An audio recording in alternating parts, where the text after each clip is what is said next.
Seorang penjual ikan biasa menemukan wanita hamil yang hilang ingatan di pasar. Tapi siapa sangka, wanita itu ternyata menyimpan rahasia besar yang bisa mengubah hidupnya selamanya. Sebelum kisah ini dimulai, saya mohon keikhlasan teman-teman untuk subscribe dan like. Saya doakan Anda semua sehat, panjang umur, dan dilancarkan rezekinya. Mari kita mulai ceritanya. Langit pagi masih muram ketika Aryo mulai mengangkat satu persatu peti ikan dari becaknya di sudut pasar Rawajaya. Usianya 32 tahun, tubuhnya kekar ditempa belasan tahun bekerja sebagai penjual ikan. Wajahnya keras, kulitnya legam terbakar matahari, tapi hatinya lembut, terutama pada mereka yang lemah dan tersisih. Seperti biasa, ia menyusun kembung, tongkol, hingga kakap merah di lapaknya. Namun hari itu, ada sesuatu yang berbeda. Di dekat gerobak sayur milik Bu Yanti, seorang perempuan muda tampak meringkuk. Rambutnya panjang berantakan, wajahnya pucat, dan perutnya menonjol, jelas tengah mengandung. Aryo sempat ragu. Orang-orang hanya melirik sekilas lalu berlalu. Tapi ada sesuatu di wajah perempuan itu, seperti anak kucing tersesat, rapuh, dan menanti uluran tangan, yang membuat Aryo melangkah mendekat. Ia jongkok di depannya. "Mbak, kamu baik-baik saja?" tanyanya pelan. Perempuan itu mengangkat kepala. Matanya kosong, bibirnya bergetar. Aku nggak tahu siapa aku," bisiknya lirih. Dada Aryo serasa dihantam. Hilang ingatan, dan dalam keadaan hamil pula, ia tercekat, merasakan iba yang dalam. Tanpa banyak pikir, ia mengajaknya duduk di lapak, memberi segelas air dan sebungkus roti. Dari balik timbangan digital, ia terus mengawasi perempuan itu, yang hanya diam, seperti tak tahu harus kemana. Waktu melaju cepat, pasar semakin ramai, hingga siang menjelang. Perempuan itu masih di kursi kayu, tak bergerak, tak beranjak. Aryo akhirnya memberanikan diri bertanya, "Namamu siapa?" Perempuan itu menunduk, suaranya serak. "Aku cuma ingat satu kata, Laras." Nama itu Aryo simpan dalam hatinya, Laras. Cantik, tapi penuh misteri. Dan pertanyaan pun tumbuh. Siapa yang tega membiarkan seorang perempuan hamil, kehilangan ingatan, berkeliaran sendirian di pasar? Aryo tidak tahu bahwa pertemuan ini akan membuka lembaran hidup yang tak pernah ia duga. Matahari merangkak turun, pedagang pasar mulai menggulung tenda, pengunjung terakhir berangsur pulang. Aryo menutup keranjang ikannya dengan es batu, tapi pandangannya masih sering beralih pada Laras yang tampak lemas. Seharian ia hanya makan roti. Aryo akhirnya mendekat, menggaruk kepala kikuk. "Aku tinggal sendirian di rumah. Kalau kamu mau, ikut aku malam ini. Besok kita ke puskesmas atau kantor polisi." Laras sempat ragu, tapi akhirnya, dengan anggukan kecil, ia menerima. Aryo mengantarnya dengan motor tuanya. Dalam perjalanan, Laras memeluk perutnya, sementara Aryo memperlambat laju. Ada yang aneh, mengapa perempuan hamil bisa tersesat begini? Tapi ia memilih diam. Rumah Aryo sederhana, berdinding bata merah dengan satu kamar, dapur kecil, dan kamar mandi seadanya. Ia menyiapkan kasur tipis untuk Laras, lalu memilih tidur di ruang tamu. Laras sempat menolak, tapi Aryo tersenyum menenangkan. "Aku laki-laki, Mbak. Aku tahu caranya jaga kehormatan orang." Malam itu Aryo menggoreng ikan sederhana. Laras makan lahap, lalu tiba-tiba menangis. Aku bingung, aku takut." Aryo duduk di dekatnya, tak menyentuh, tak memaksa. "Tenang, kamu aman di sini. Kalau nanti ingat, kamu bisa pulang." Tapi Laras menatapnya dengan mata berkaca. "Bagaimana kalau aku nggak pernah ingat siapa diriku?" Aryo terdiam, menelan ludah. Ia tak tahu harus menjawab apa. Yang ia tahu, ada sesuatu yang tumbuh di dalam dirinya. Sesuatu yang dimulai sejak perempuan itu duduk meringkuk di pasar tadi pagi. Dan malam itu, di bawah cahaya lampu temaram, dua jiwa yang sama-sama kehilangan arah mulai saling menemukan sandaran. Keesokan pagi, Aryo kembali ke pasar, membawa Laras duduk di warung dekat lapaknya. Ia tak tega meninggalkannya sendirian di rumah. Sambil menimbang ikan, matanya kerap melirik Laras yang menatap lalu lalang orang dengan mata penuh tanya. Bu Yanti mendekat, menatap penasaran. "Aryo, itu siapa? Istrimu?" Aryo tergagap. "Bukan, Bu. Dia tersesat. Nggak ingat apa-apa." Bu Yanti mengangguk prihatin. "Kasihan ya. Cantik. Kayak orang kota." Kata-kata itu berputar di kepala Aryo. Memang benar. Laras berbeda. Cara bicaranya halus, kulitnya terawat, auranya tak sama dengan perempuan kampung sini. Seolah-olah ia berasal dari dunia lain yang tak nyambung dengan kerasnya pasar berbau amis. Siang itu, Aryo mengajaknya ke puskesmas. Bidan Sari tercengang melihat kondisi Laras. Setelah pemeriksaan singkat, hasilnya jelas. Usia kandungannya sudah 7 bulan. Dia harus kontrol rutin. Tapi soal ingatan, sebaiknya ke rumah sakit besar atau kepolisian, ujar Bu Sari. Dalam perjalanan pulang, Laras terdiam. "Kenapa aku bisa hamil, tapi nggak ingat siapa yang menghamili aku?" Aryo menggenggam erat stang motornya. "Mungkin kamu kecelakaan, atau dibuang sama orang yang nggak bertanggung jawab." Laras meremas rok lusuhnya. "Kalau aku dibuang, kenapa aku masih hidup? Kenapa Tuhan kasih aku kamu?" Pertanyaan itu menghantam dada Aryo. Ia ingin menjawab, tapi suaranya tercekat. Dalam hatinya ia tahu, mungkin Tuhan memang sedang menulis takdir baru untuk mereka berdua. Aryo baru saja hendak bertanya ketika Laras tiba-tiba berseru pelan, suaranya bergetar. "Aryo, aku ingat sesuatu." Aryo menoleh cepat. Laras memejamkan mata, mencoba menggali potongan samar dalam kepalanya. "Aku dengar musik, ada parfum menyengat, lalu suara seorang laki-laki. Dia bilang aku harus diam, kalau nggak mau dihabisi." Motor yang mereka tumpangi langsung berhenti mendadak. Aryo menatap Laras dengan wajah tegang. Itu bukan sekadar kenangan. Itu petunjuk tentang sesuatu yang gelap, yang jauh lebih berbahaya dari yang ia bayangkan. Malam itu Aryo duduk gelisah di beranda rumah. Dari dalam, Laras tertidur tidak tenang. Sejak ingatan samar itu muncul, wajahnya sering muram. Kata-kata tentang musik, parfum, dan ancaman terus terngiang di kepala Aryo. Ia mencoba merangkai makna, tapi tak juga menemukan ujungnya. Keesokan harinya, ia memberanikan diri pergi ke kantor polisi. Ia menceritakan semua tentang Laras, seorang wanita hamil, hilang ingatan yang ia temukan di pasar. Petugas mencatat dengan wajah dingin lalu menggeleng. "Belum ada laporan orang hilang dengan ciri begitu. Tapi kami akan cocokkan dengan data rumah sakit dan laporan dari kota sekitar." Aryo pulang dengan kecewa, tapi tetap berterima kasih. Dalam perjalanan, ia membeli selimut baru untuk Laras, juga sebuah buku catatan kecil.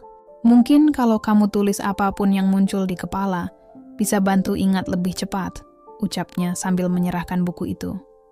Laras tersenyum tipis, matanya berkaca. "Terima kasih Aryo, kamu satu-satunya orang yang peduli." Hari-hari pun berlalu. Laras mulai terbiasa dengan rutinitas pasar. Kadang ia membantu Aryo menyusun ikan, meski Aryo selalu melarang agar ia tidak kelelahan. Suatu malam, Laras menulis di buku itu. Beberapa kata tergores samar. Hotel, lift, cairan, suara teriak. Ia menatapnya lama, lalu menangis diam-diam. Paginya, Aryo menemukan tulisan itu. Dadanya tercekat. "Benarkah?" bisiknya. Laras mengangguk pelan. "Aku rasa ada yang meninggal malam itu. Aku mungkin menyaksikannya." Aryo bergidik. Ini lebih dari sekadar perempuan hilang ingatan. Laras bisa jadi saksi atau justru bagian dari sebuah kejahatan besar. Dan jika benar begitu, berarti ada orang di luar sana yang akan mencarinya untuk membungkamnya. Hari itu pasar lebih ramai dari biasanya. Ada razia kelurahan dan polisi memeriksa identitas pedagang. Aryo cemas, takut Laras ditanyai. Untungnya mereka hanya menyisir kios pakaian dan sembako. Namun ketika Aryo kembali dari membeli es batu, jantungnya berdegup kencang. Seorang pria berdiri dekat lapaknya. Tinggi, berjaket kulit, berkacamata hitam. Tatapannya tak lepas dari Laras, yang duduk mengipasi perutnya. Aryo mempercepat langkah. "Mas, cari siapa?" Pria itu tersenyum tipis. "Lihat-lihat aja, panas juga ya di sini." Tapi matanya tetap menatap Laras terlalu lama. Begitu Aryo berdiri di depannya, pria itu berbalik pergi tanpa sepatah kata. Laras tampak gemetar. "Kamu kenal dia?" tanya Aryo. Laras menggeleng. "Nggak tahu, tapi saat dia menatapku dada aku sesak, seperti aku pernah mengenal matanya." Aryo makin waspada. Malam itu ia memastikan semua pintu terkunci rapat. Ia tak ingin ada orang menyentuh Laras, apalagi saat perempuan itu rapuh dan hamil besar. Namun keganjilan tak berhenti. Laras menunjukkan halaman baru di buku catatannya. Tulisan besar, tergesa-gesa. Ada yang menyembunyikan sesuatu. "Aku pernah melihat kematian." Aryo gemetar membacanya. Keesokan harinya ia pergi ke warnet. Ia mencari berita tentang kasus kematian beberapa bulan terakhir, dan ia menemukannya. Seorang pebisnis kaya ditemukan meninggal di kamar hotel Bintang 5 Jakarta. Diduga akibat perselingkuhan yang berakhir tragis. Tidak ada saksi, hanya parfum mahal tertinggal di lokasi. Aryo menatap layar monitor. Foto korban terpampang jelas. Di sampingnya, gambar seorang wanita muda yang disebut selingkuhannya, hilang setelah kejadian. Wajah itu, wajah Laras. Aryo merasa darahnya membeku. Laras bukan hanya korban, bisa jadi ia buronan. Atau lebih buruk, pelaku. Ia tidak langsung menanyakan berita itu. Ia ingin mempercayai Laras, tapi rasa curiga mulai menggigit batinnya. Malam itu ia menatap diam-diam dari balik pintu. Laras sedang menyisir rambut di depan cermin kecil. Ada kesedihan di wajahnya. Tapi juga ada yang lain. Ketegangan, rasa takut, atau mungkin rasa bersalah. Keesokan siang, ketika Laras tertidur, Aryo membuka lemari tempat buku catatannya disimpan. Ia menemukan halaman baru, tulisannya tergesa dan berantakan. "Namaku bukan Laras. Aku ingat sekarang. Namaku Dinda. Aku tidak menghabisinya, tapi aku ada di sana saat dia meninggal. Aku melarikan diri, karena aku tahu mereka akan menjebakku." Aryo menelan ludah. Potongan kebenaran itu akhirnya terkuak. Laras, atau Dinda, bukan sekadar korban amnesia. Ia adalah saksi penting, atau pelarian dari sebuah tragedi kelam. Saat Dinda terbangun, Aryo memberanikan diri. "Aku tahu siapa kamu, Dinda kan?" Perempuan itu terdiam, matanya membelalak. Kamu tahu dari mana?" Aryo menyerahkan buku catatan yang pernah ia temukan. Dinda memejamkan mata lama, lalu air matanya jatuh. Pria itu namanya Danu. Aku dijebak masuk ke kehidupannya. Aku cuman wanita biasa, kerja di butik. Tapi Danu, pebisnis busuk, suka main perempuan. Malam itu dia panggil aku ke hotel. Bilang cuma sebentar, kasih uang. Tapi di kamar itu, dia meninggal. Dan aku kabur. Aryo menatapnya lekat. "Kenapa kabur, kalau kamu nggak menghabisinya?" Dinda terisak. "Karena ada orang lain di kamar itu." Aku dengar suara cekcok saat keluar dari kamar mandi. Waktu aku lihat, Danu sudah terkapar. Pria itu mengancam. Dia bilang, "Kalau aku bicara, aku dan bayiku akan dihabisi." Aryo merinding. Pria itu tinggi, jaket kulit, kacamata hitam. Dinda mengangguk pelan. Kini semuanya jelas. Pria asing yang sempat mendatangi pasar bukan sekadar orang iseng. Ia datang untuk membungkam Dinda. Mereka sedang diawasi. Malam itu Aryo tak bisa tidur. Kata-kata Dinda berputar di kepalanya. Potongan puzzle mulai menyatu, tapi sisi tergelapnya masih kabur. Pagi harinya ia membuat keputusan besar. Ia menyewa ojek, mengantar Dinda ke rumah pamannya di desa tetangga. "Kamu tetap di sana. Aku akan di pasar. Pura-pura kau masih bersamaku. Kalau mereka muncul, mereka akan mengejarku, bukan kamu," tegas Aryo. Dinda sempat menolak. "Aku nggak mau ninggalin kamu sendirian menghadapi mereka." Aryo tersenyum kecil. Aku cuma tukang ikan, tapi aku laki-laki. Kamu bawa anak, kamu harus selamat duluan. Setelah memastikan Dinda aman di rumah sang paman yang sudah renta, Aryo kembali membuka lapaknya. Hari-hari ia jalani seolah biasa. 3 hari berlalu, hingga suatu sore, pria berjaket kulit itu muncul lagi. Kali ini ia mendekat, menatap tajam. Cantik ya wanita itu. Sayang, dia terlalu tahu banyak. Aryo menggertak. Dia nggak tahu apa-apa. Pergi dari sini. Pria itu tertawa dingin. Aku cuma disuruh pastikan. Tapi kalau dia masih hidup, yang pertama lenyap itu kamu. Ancaman itu menusuk jantung Aryo. Begitu pria itu pergi, ia segera ke kantor polisi. Ia ceritakan semua. Nama korban, berita, kisah Dinda. Namun jawaban yang ia dapat membuat tubuhnya kaku. Kalau benar wanita itu Dinda Pramaswari, dia buronan. Tersangka penghilangan nyawa Danu Wijaya. Kami juga sedang mencarinya. Aryo terpaku. Tersangka, kepalanya berputar. Apakah Dinda menyembunyikan sesuatu darinya? Atau benarkah ia tak sepolos yang terlihat? Malam itu Aryo kembali ke rumah paman dengan hati gundah. Dinda tengah mengupas jeruk dengan wajah polos, tenang. Tapi kata-kata polisi terus menghantuinya. Ia menatapnya lama, lalu berkata pelan, ada yang bilang, kamu tersangka penghilangan nyawa. Dinda menoleh cepat, wajahnya pucat. Aku nggak menghabisi Danu, bisiknya. Mereka ingin jadikan aku kambing hitam. Malam itu aku dipanggil Danu, katanya ada urusan penting. Aku curiga, dia pernah ancam akan sebar video kami. Saat aku di kamar mandi, aku dengar keributan. Waktu keluar, dia sudah bersimbah cairan merah.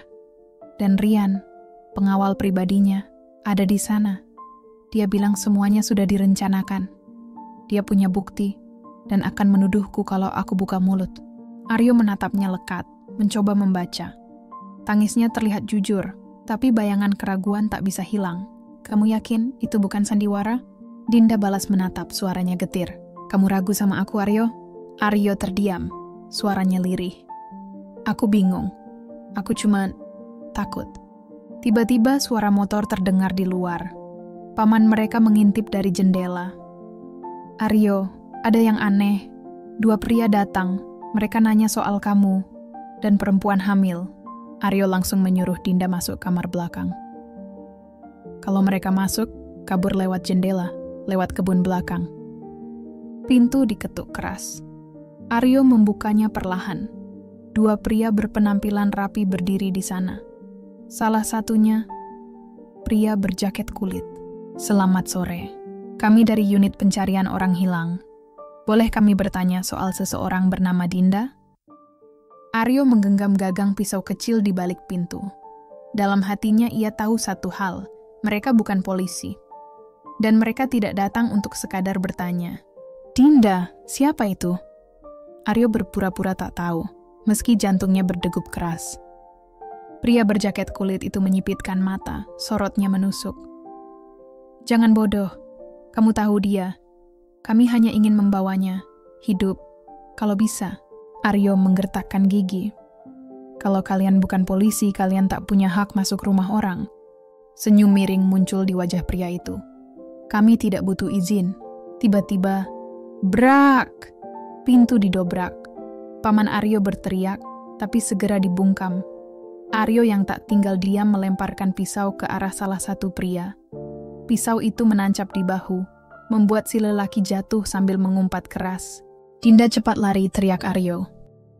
Dari dalam kamar, Dinda berlari keluar, melompat melalui jendela belakang, menembus kebun pisang. Aryo menahan tubuh pria berjaket kulit yang hendak menyusul. Mereka bergumul keras, sampai pukulan mendarat di pelipis Aryo. Pandangannya gelap, tubuhnya ambruk. Di luar, suara motor meraung.